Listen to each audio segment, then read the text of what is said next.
E aí, pessoal, tudo bem com vocês? Sejam bem-vindos a mais um episódio aqui do nosso podcast, que estamos em vias de definir o nome. Tô aqui com o Joel, nosso ADM Pejozeiro. Tamo aí, galera. Hoje temos assuntos polêmicos. Muito polêmicos. Estamos aqui com a Ayrton, nosso ADM. Fala, galera, vamos lá. Hoje é um tema, como o Joel disse, polêmico, complicado, mas vamos lá. Hoje o jurídico vai trabalhar. Né? E nosso ADM, Michael. E aí, Michael, seja E aí, bem-vindo. galera, beleza? Já aproveitando que a enquete rolou e um dos nomes ali que a gente conseguiu decidir o nome, né, do nosso podcast. E o nome que mais ficou ali marcado pra gente foi o nome Full Spec. Então, agora o nosso podcast vai se chamar Full Spec Podcast.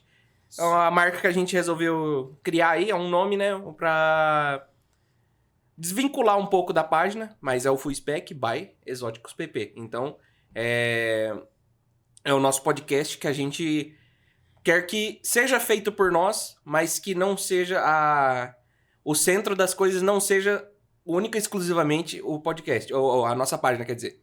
O podcast seja uma coisa à parte que a nossa página só agrega. E o que full spec tem a ver com automotivo, com carro? O que é um carro full spec? É aquele carro que tem tudo que ele pode ter ali, um carro completo, bem montado, sabe? Isso quando você vai na concessionária montar o seu automóvel eles te dão opções de adicionais e outras coisas, e opcionais que podem aumentar o valor. Nisso, você pode escolher tudo.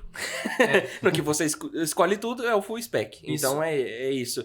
Normalmente, os carros mais esportivos, os de luxo e tal, a galera vai no full spec. Pega o pacote maior, que já tem todos os adicionais e opcionais, e da melhor qualidade possível. A galera do esporte entende bem isso, né? Os cara, Sport Chrono Package, aí banco de fibra de carbono. Eu também entendo, já montei inúmeros Porsche. Mas inúmeros. O problema é que a gente nunca concluiu a compra. Não, essa aba nem abre. Essa aba nem vai. E por que Full Spec tem tudo a ver com o nosso podcast? Porque a gente quer fazer para vocês, né, que nos acompanham, um podcast completo, com zoeira, com assunto sério, com convidados que vão abordar temas específicos, estética, preparação, cultura. Enfim, tudo que envolve o cenário automotivo regional, e até mesmo a gente vai expandir, com certeza. Nacional.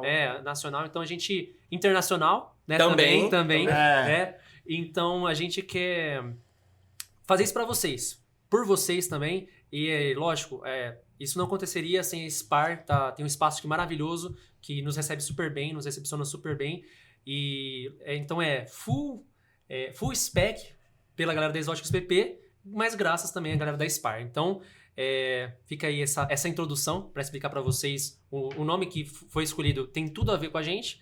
E bora pra pauta, né? Bora pra pauta do assunto de hoje. É um assunto polêmico, que está em tendência agora. Com certeza todo mundo que nos acompanha deve ter ouvido falar sobre isso, já deve ter visto algum conteúdo, que é a PL 3507 de 2025, projeto de lei aí, que tenta trazer de volta a inspeção veicular obrigatória periódica, que causou muita reverberação nas redes sociais. Essa PL, um projeto de lei, foi de iniciativa do deputado Fausto Pinato, do PP. Ele foi o propositor do projeto de lei, com emendas do deputado Cezinha de Madureira, do PSD. Ele fez as emendas, e são as emendas que estão gerando polêmica, né? Que aí... A galera tá falando que... Tá falando não, e realmente, se for seguir da forma que tá ali, muito carro não vai poder rodar. Desde quem é o trabalhador que tem o seu carro ali... Mais usado, mais antigo. Catalisadores e tudo mais, tal, normas de emissão da época não são as mesmas de hoje, combustível já mudou, então isso aí vai mudar. Você tem seu projetinho, não sei o que de carro, eu tenho o meu, eu sei como é. Com certeza não vai passar. Não vai passar, então, tipo, isso aí tá dando bastante repercussão na mídia, nos últimos tempos aí, vamos dizer assim, no último mês ou nos últimos 2 meses, tá uma polêmica gigante em torno desse projeto de lei aí.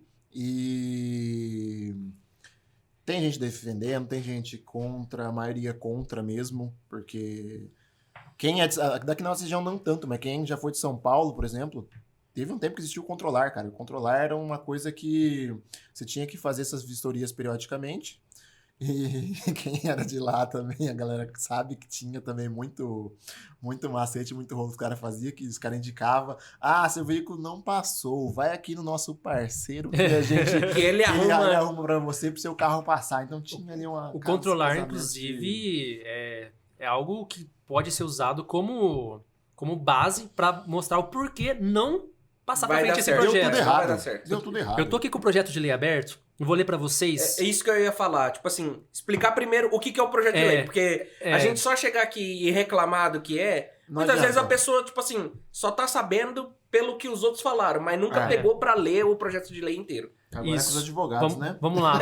O projeto de lei do excelentíssimo Fausto Pinato pretende alterar a Lei 9.503 de 97, que é o CTB, para dispor sobre vistoria veicular obrigatória. Aí o artigo que nos interessa é a alteração do 117A. Os veículos deverão ser submetidos à vistoria de identificação veicular nos seguintes casos, observada a regulamentação do CONTRAN. Aí já tem um parênteses. Mas vamos lá. Inciso 1. Transferência de propriedade ou de domicílio intermunicipal ou interestadual do proprietário do veículo. 2. Recuperação de furto, roubo ou apropriação indébita. 3. Periodicamente, conforme definição do CONTRAN. 4. Suspeita de clonagem. E 5. Nos casos específicos estabelecidos neste código ou em regulamentação.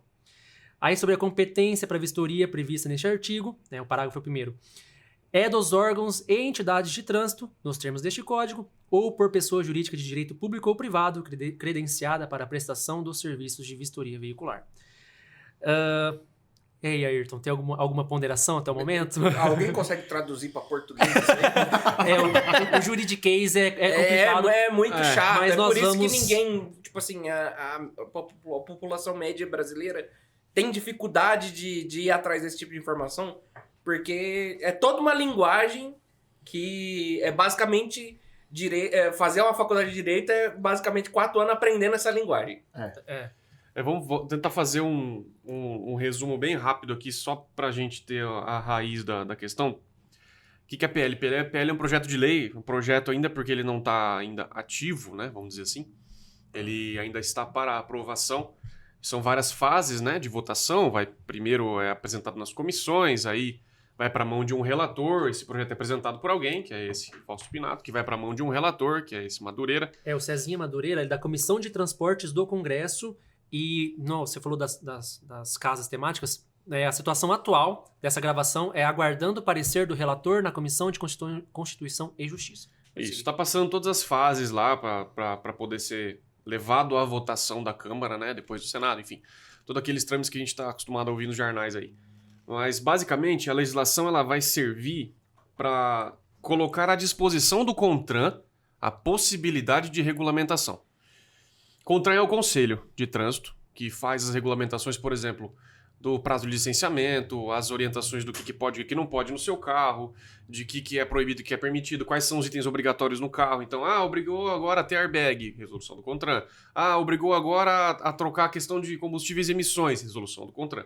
Mas o CONTRAN ele depende de legislação, né? Ele não pode simplesmente resolver e fazer do nada. Então, essa lei, esse projeto de lei, ele busca oferecer ao CONTRAN o poder de poder regular a questão das vistorias. E essa lei é federal, então, assim, como o pessoal já citou aí, existiu lá essa questão lá na capital paulista, né, na cidade de São Paulo, mas hoje esse projeto de lei ele é federal, então ele valeria para todo o território nacional, né, independente de qual cidade o seu carro está registrado. E isso é a explicação básica, mas também é um dos porquês isso é um grande problema.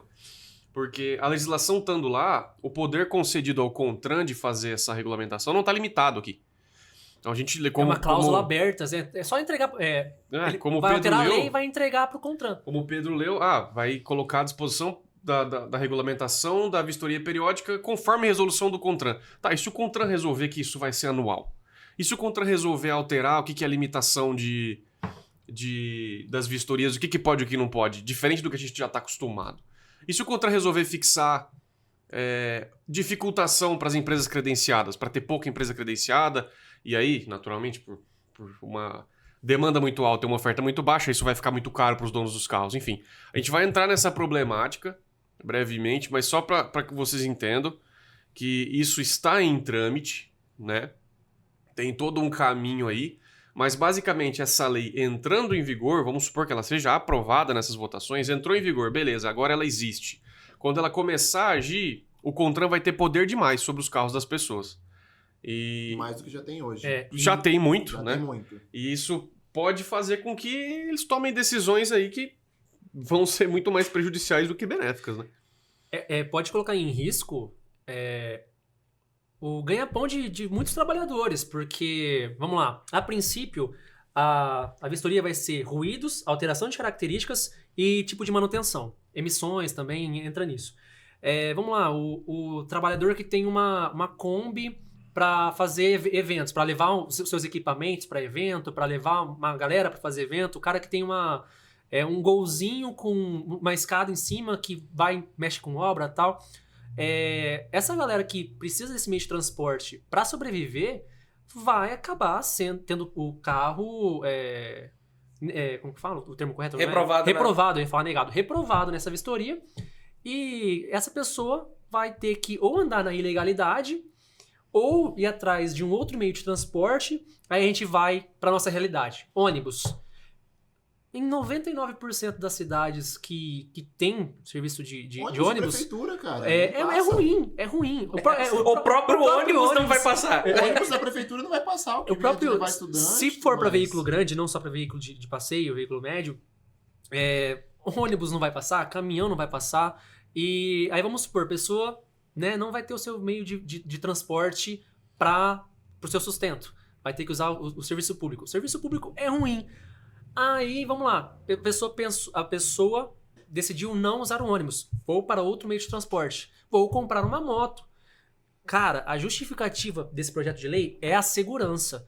Onde que aumentar o número de moto transitando nas nossas vias é aumentar a segurança, né? E o Brasil já está vivendo um momento de aumento de uso desse meio de transporte. Né?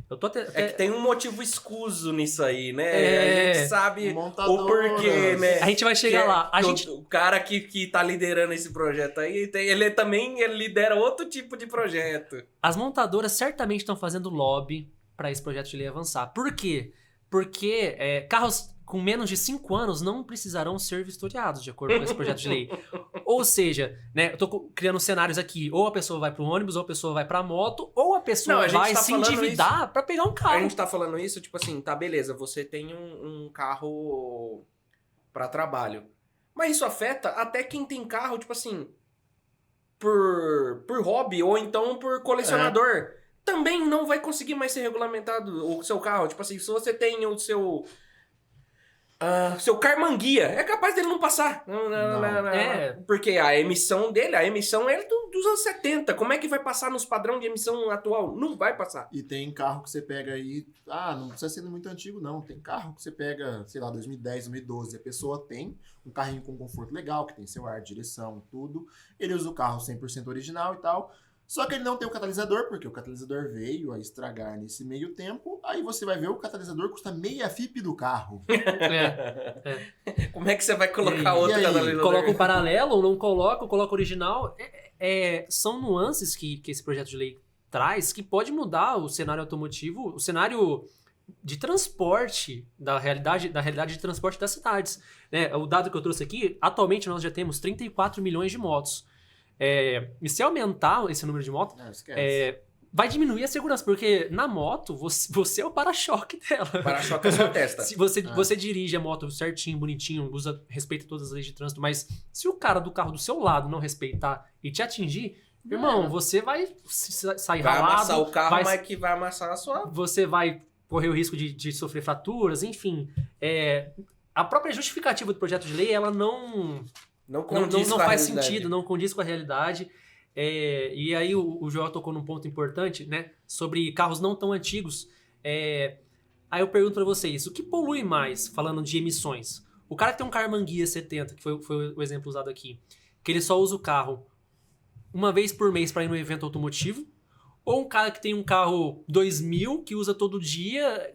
Não faz sentido essa delimitação de emissões de poluentes. Não, mesmo o cara que, beleza, ele tem o seu carro ali um pouco mais antigo, 2000, 2010, e ele tem uma emissão um pouco elevada para os padrões de hoje. Mesmo assim, se ele tá com aquele carro é porque ele comprou, ou seja, ele tem o direito de usar o carro, e se ele tá original, ele não modificou nada, não tem o que ele fazer. Tipo assim, o carro foi fabricado, é datado a engenharia. Não tem por que você ficar atualizando isso, porque o carro tá original. Se a gente for a partir do pressuposto que a gente vai eliminar... eliminar não. Vai deixar de autorizar carros originais a rodarem, porque hoje eles não se encaixam mais nos padrões de emissão, cara, aí é mais fácil fechar esse país. E você imagina o seguinte, vamos lá, vamos usar os nossos exemplos aqui. Que ano tá seu carro? 2012, 13. O seu? 18. 20. Tá, vamos lá. Eu tenho um 19 para usar como exemplo. Esses carros, eles são de projetos de anos, né? A partir do momento que eles foram projetados para um tipo de combustível específico. Exatamente. Daquela época, da época do projeto.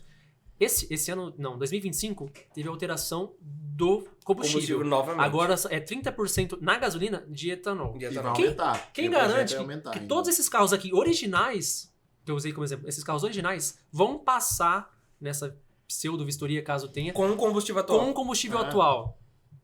E tem a questão da galera do projetinho também, né? Porque você levou anos ali montando, isso quem é do meio automotivo e gosta, todo mundo vai fazer isso em um momento da sua vida se você gosta. Às vezes você passou anos ali fazendo aquilo, você vai chegar num ponto que você vai se pegar e vai ter que jogar tudo fora, cara. Fora a questão de existe toda uma indústria por trás disso também, que essa indústria vai ser afetada. Tem prestadores de serviço nessas áreas também serão afetados, Com porque certeza. a demanda vai cair e mais gente vai cada vez pegando para ir para fora, como a gente teve um outro podcast que a gente gravou recente, que foi questão de cultura japonesa. É um país muito mais avançado que o nosso e você vê lá carros montados e tudo mais, mexido e, cara... Tem toda uma regulamentação legal, separada para isso. Ainda por cima e com facilidade. Aqui no Brasil tudo é muito complexo de ser legalizado, de ser feito. Tipo, não deixa, não tem como mesmo. Eles fazem tudo para barrar ali aquilo de acontecer, né?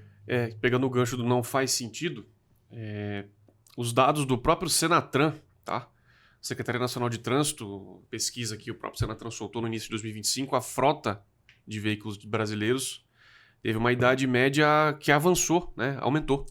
Então, de 5 anos atrás, a média de idade da frota de veículos de passeio, ou seja, pega todos os veículos de passeio do Brasil, soma todos, divide para ter uma média de idade desses carros, né? Lógico que tem um carro 2026, mas também tem um carro 1970. Então, a idade média da frota de veículos de passeio no Brasil hoje é de 11 anos e 1 mês. Né? 5 anos atrás eram 9 anos. Então, a frota está envelhecendo. A nossa frota de veículos de passeio está envelhecendo. A média dos nossos carros estão mais velhos. Por questões econômicas do país, por questões, enfim... As pessoas estão comprando menos carros novos, menos carro zero, e continuando a usar os carros antigos. E a gente sabe que, ao menos deveriam, as alterações legislativas e atualizações, elas deveriam acompanhar a sociedade para o seu benefício, para a sua proteção, para o seu crescimento.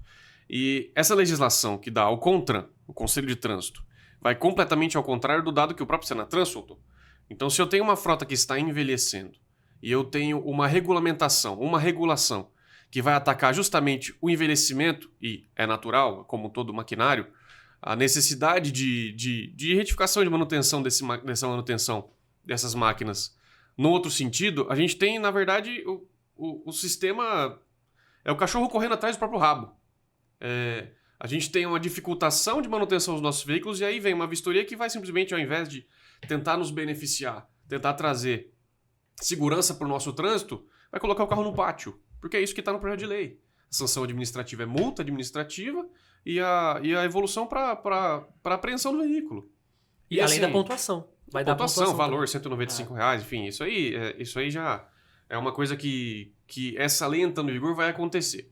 Eu vou aproveitar a minha fala para talvez dar 2 passos para trás e olhar o cenário. Vamos tentar imaginar que isso entrou em vigor, tá? E o CONTRAN regulou, teve o poder de regular uma vistoria veicular de todos os veículos de 5 anos para trás que seja realizada a cada 2 anos, por exemplo, tá? Essa definição não está dada, mas vamos supor que eles regularam a cada 2 anos. Você vai descobrir defeito no seu carro que você nem sabia que ele tinha. E aí o laudo dele vai ser reprovado. Você vai ter que gastar com a vistoria, vai ter que gastar com o reparo, vai ter que gastar com essa manutenção e fazer outra vistoria para ter um laudo aprovado. Senão, qualquer lugar que seu carro pare, ele vai para o pátio. E você vai ter que pagar para fazer essa vistoria ainda por cima. E hoje, como é hoje a vistoria? Ela é necessária para os casos de transferência de propriedade, transferência intermunicipal, interestadual, você vai morar em outro estado, você tem que fazer a vistoria, alteração da placa, enfim. Quando tem algum tipo de alteração de chassi, trocou o motor, enfim, esse tipo de coisa tem que ser feita a vistoria. Hoje, o que reprova na vistoria basicamente, tá? Questões de iluminação, então um farol, uma falha de alguma coisa, pneu, falham também falhas de estrutura. Falhas de estrutura fica bem aberto nessa nova legislação. Questões de manutenções preventivas e corretivas também fica bem aberto. Se a cada 2 anos eu tiver que subir o meu carro no elevador para fazer uma vistoria, se qualquer vazamentinho que tiver iniciando de ter num amortecedor, metade dos carros que estão na rua não vão passar. Sabe por quê? Todo veículo de mais de 5 anos vai ter que passar por uma vistoria de 2 anos. Mas a gente não tem uma vistoria do nosso asfalto a cada 2 anos. Então o amortecedor do meu carro vai embora. E aí eu tenho que levar o carro para fazer uma vistoria de poluições e emissões. Tá, mas quem garante que aquele combustível daquele poço também não foi vistoriado? Porque se eu levo o meu carro com combustível adulterado para fazer a vistoria, vai dar superior de emissões. Porque o combustível adulterado queima menos. O carro injeta mais. É natural. O carro polui mais com combustível adulterado. Tem vistoria de combustível? Nesse ponto? Vai ter que todos os postos passar por vistorias rigorosas como todos os carros vão ter que passar? Então tá na hora do sistema olhar um pouco para a população também, não só para dentro da própria Câmara, né? Eu já tive problema com combustível adulterado, e aqui em Prudente, inclusive. E deu manutenção. Deu manutenção. Né? E assim, você falou sobre a questão da vistoria. Quem vai fazer a vistoria? Porque você percebeu que deixa em aberto. E dentro desse quem, quais pessoas, qual a formação? Vai ser engenheiro mecânico? Creio que não. Serão profissionais contratados, terceirizados. Que tem um curso, servidores, curso. Quem garante que o cara vai fazer a medição com a sonda corretamente no escape do carro? Porsche, do carro Fusca, do carro Monza, do carro... O cara tem que entender o que ele tá fazendo, entendeu? Não dá pra simplesmente submeter todos os carros do país a uma peneira finíssima pra ver se passa e credenciar poucas empresas, o que nós conhecemos como funciona o nosso país. Então, assim, uma coisa é eu levar o meu carro pra fazer uma vistoria porque eu vendi ele pro Joel. Outra coisa é todos os carros da cidade terem que passar por uma vistoria periódica. E vai ter fila para isso, Nossa. Vai ter um monte de empresa querendo se credenciar, a gente conhece como funcionam essas questões. Enfim, gera uma problemática sistêmica. Vai ter muito carro para fazer vistoria, pouca empresa para fazer vistoria. Tem regulamentação desse preço? Quanto vai custar? A cada 2 anos? Já teve alteração aí que agora o licenciamento a gente pagava e ele vinha para nós. Agora eu tenho que emitir e imprimir do meu próprio computador e eu continuo pagando. Então assim, eu também vou ter que pagar mais uma vistoria a cada 2 anos? Aí pro cara vender o carro, tá também no projeto de lei. Eu vou ter como consumidor o direito de exigir que a concessionária ou a revendedora ou o vendedor faça essa vistoria antes de me entregar o carro. Se não for aprovado, o custo é dele. O que vai acontecer com o preço do carro, meus amigos? Você acha que o cara vai ficar no prejuízo? Não.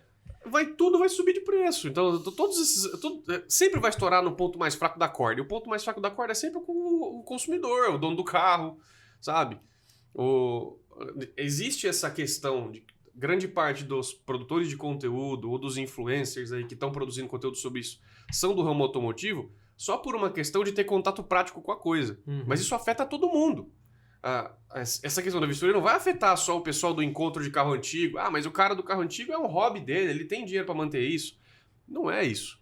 Nós não estamos falando de carros clássicos dos anos 70. Nós estamos falando de um carro 2020.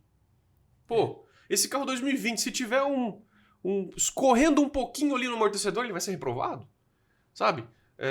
Aquele carrinho de trabalho, aquele frete, aquela picapinha, aquela frota do serviço de instalação de internet da tua casa, o cara vai ficar sem carro, Entendeu? A gente vive numa bolha, né, do entusiasta, mas vai atingir todo mundo. A pessoa que usa o carro para trabalhar, a pessoa que usa o carro como meio de transporte. A gente gosta, a gente cuida, mas tem pessoa que só faz a manutenção no carro quando ele dá problema. Imagina, ela descobre quando o carro dá problema, mas essa pessoa vai descobrir muitos problemas por conta da vistoria. E você falou dos profissionais, e fazendo um gancho com a sua fala, com a do Joel, sobre o controlar. Quando houve o controlar em São Paulo, teve relato de operadores que usavam a sonda do jeito errado, próximo, né, de onde tinha que fazer a aferição, e também de profissionais que não respeitavam a temperatura ideal do motor. Ela tem uma temperatura ideal de funcionamento. Então teve casos de que a pessoa passou um dia na vistoria do controlar, foi reprovada, reagendou pro dia seguinte e passou sem fazer nada no carro. Simplesmente porque ou a aferição tinha sido feita de maneira incorreta ou porque não tinha sido atingida a temperatura ideal do motor. Então, assim, são muitas nuances e o projeto de lei ele é muito aberto. Vocês estão vendo quantos problemas podem decorrer de um simples texto de lei. Preço o mercado de seminovos, marginalização, emprego, desemprego, e as distribuidoras de peça e os profissionais que trabalham nesse ramo. Então, é um textinho de lei que, né, os nossos deputados pensam que vão mudar o mundo para melhor com o textinho de lei, e simplesmente demonstra que eles não têm o conhecimento da realidade do próprio povo que elegeu eles. Né? Eles não estão nas ruas, não estão conhecendo os seus próprios eleitores. E você falou das rodovias, avenidas. Nós também vivemos uma bolha no estado de São Paulo, que acho que das 20 melhores rodovias do país, mais da metade está aqui no nosso estado. Mas vai para Minas Gerais, vai para Mato Grosso do Sul, vai para o Paraná, é horrível, você fica desviando de cratera. Um termo que indigna, né, cara? É um texto de lei tão alheio à realidade que o que ele busca, que seria fornecer, oferecer e garantir mais segurança no nosso trânsito e mais proteção ao meio ambiente, na verdade o que ele vai atingir é o oposto. Porque é um texto de lei que vai forçar a ilegalidade. A gente sabe que o brasileiro médio já vive no limite das contas. Sim, perfeito. Independente de qual o pensamento sobre. Mas o brasileiro médio já vive no limite das contas. Eu vou colocar mais um custo para ele de fazer vistorias. Eu vou colocar mais um custo para ele de ter que fazer reparos para ter o carro dele legalizado, para andar legalizado. O que vai acontecer? Ele não vai parar de andar com o carro dele porque ele precisa do carro para trabalhar. Essa legislação vai forçar que o cara ande com o carro irregular. Porque não tem nem pátio para todos os carros que vão ser dados por irregulares. E aí mas todos os carros irregulares vão ser tirados de circulação. Até que alguns sejam tirados de circulação, já rodaram tantos irregulares, e as pessoas tendo que correr o risco de ter seu carro recolhido a um pátio, alguma coisa do tipo, porque ela não vai parar de usar o carro para trabalhar. Não tem condição de eu chegar num cara que usa o carro para trabalhar e falar: amigão, oi, aprovei uma lei, gasta 10 mil aí que o seu motor tá fumando um pouquinho. E muitas vezes o carro do cara tá em uma condição que ele poderia usar perfeitamente, não afetaria a segurança de ninguém e tudo mais, e vai ser reprovado por uma coisa besta, né? O cara vai deixar de poder usar o carro de trabalho dele por, às vezes, um detalhe pequeno, uma coisa besta ali que vão querer reprovar por conta disso. A gente sabe como funcionam as coisas, né? Tem gente, como a gente citou ali, de trabalho mesmo. Tem gente que o trabalho dele depende exclusivamente do carro. O cara que... Encanador usa o carro dele para carregar ferramenta e tudo mais e tal. Ele tem o carrinho dele de serviço. O mecânico tem o carrinho dele de transportar peça, de buscar motor na retífica e tudo mais. Ele depende desse carro para fazer o transporte de peças, de coisas que são pesadas. Nem sempre dá para fazer tudo em moto. Tem muita coisa que você pede, com motoboy e tal. Mas você vai buscar um motor numa retífica. Você não vai conseguir trazer se não for dentro de um carro. O cara que nem o Pedro citou, da Kombi. O cara que vende o caldo de cana na rua. Ele depende do carro. Não tem como ele fazer o serviço dele sem o carro. Trailers de comida. O pessoal transporta o trailer com o carro e tudo mais. Quer ver como o sistema implode? Quer ver como o sistema implode pela própria falta de tato com a realidade e de entender como a coisa funciona? Então é obrigatória a vistoria a cada X anos. Sem o registro da vistoria, o carro não é licenciável. Sem o licenciamento atualizado do carro, eu não emito IPVA. Quanto vai faltar de arrecadação? Exato. São Paulo, com o controlar, teve prejuízo de IPVA. Foi verdade. Então, será que o sistema está pensando nos reflexos da coisa? Não. Ou só meter um texto lá? É só pra pegar o dinheiro da primeira galera ali, vai ter uma injeção de grana dessas das vistorias que vai ter. E no ano seguinte já vai ter prejuízo, porque um monte de gente não vai pagar o licenciamento, não vai pegar IPVA, porque vai ter um monte de carro. Sem contar custo com guincho, custo com pátio, custo com blitz de não sei o quê, porque vai movimentar todas as coisas.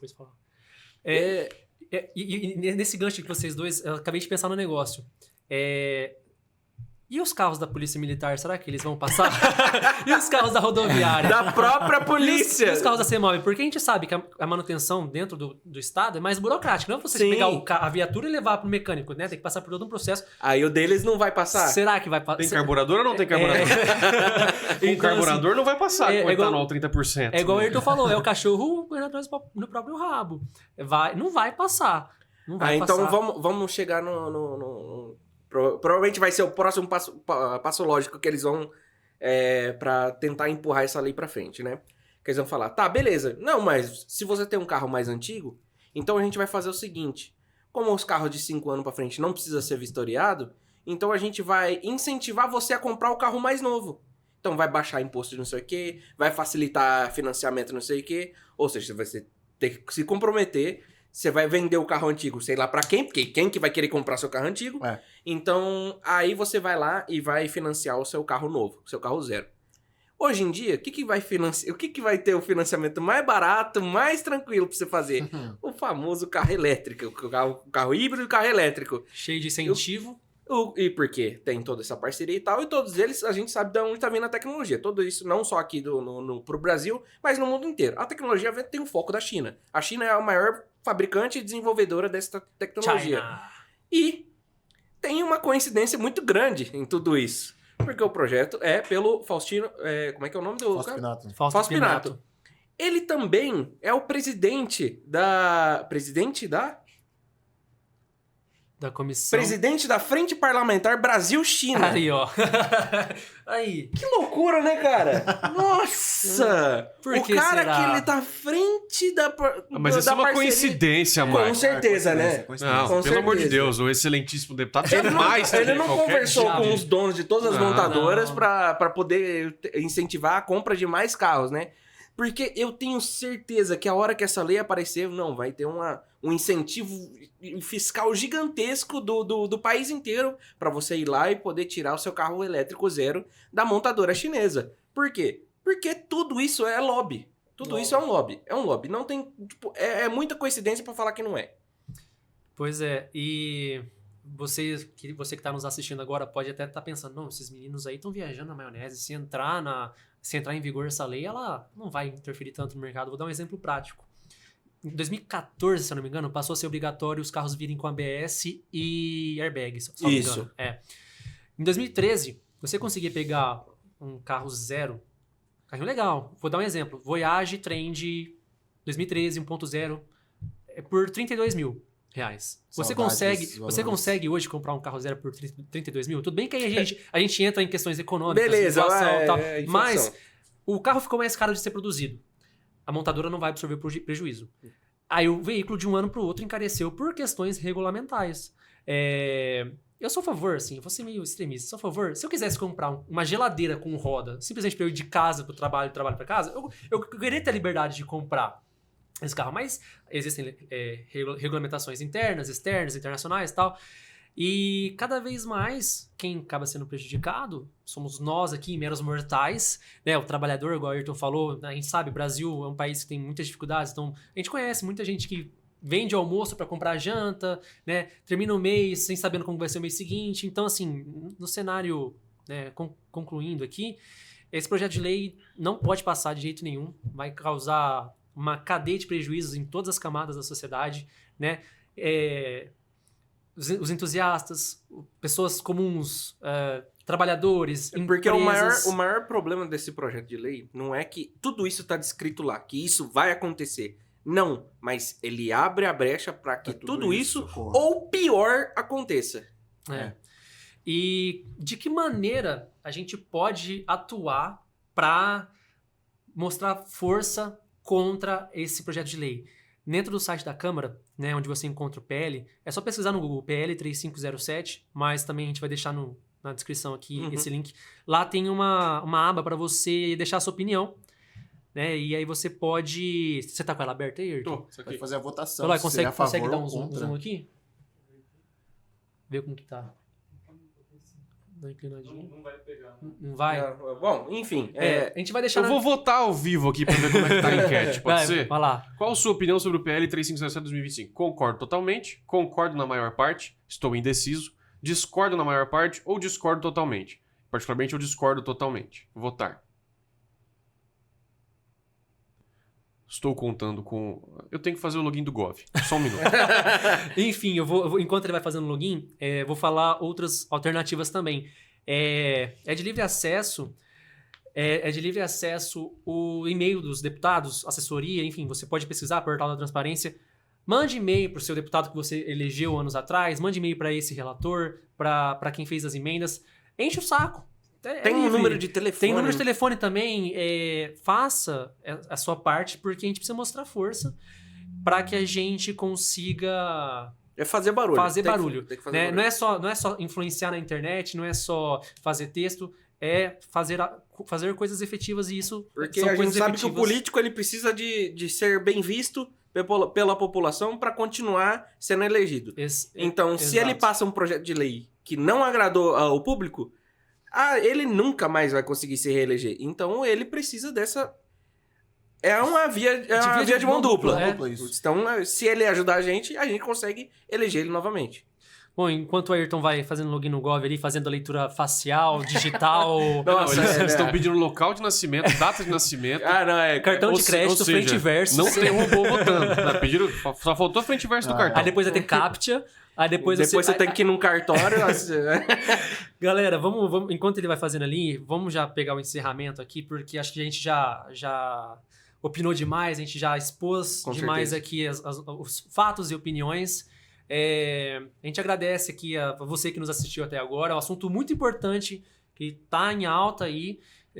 Se você gostou do conteúdo, dê o seu like, se inscreva no canal, acompanhe a gente no Instagram. Foi aí? Deu certo. Então, concordo totalmente, tem 1.097 votos, 1%. Concordo na maior parte, 60 votos, 0%. Estou indeciso, 9 votos, 0%. Discordo na maior parte, 862 votos, 1%. Discordo totalmente, tem 103.445 votos, 98% discorda totalmente. Perfeito. E não tem robô votando, eu tive que preencher todos os meus dados aqui, até meu prato preferido. Mesmo, né? Não foi igual comprar ingresso na Fórmula 1 cheio de robô. Não, alô, Elite. E é isso. Se inscreva, nos acompanhe. A gente agradece a SPAR pela oportunidade. Isso aí. Esse aqui foi um episódio do Full Spec Podcast Agora tem com a galera da Exóticos PP. Muito obrigado a você que participou da enquete, que participou da discussão sobre o tema o nome do nosso podcast.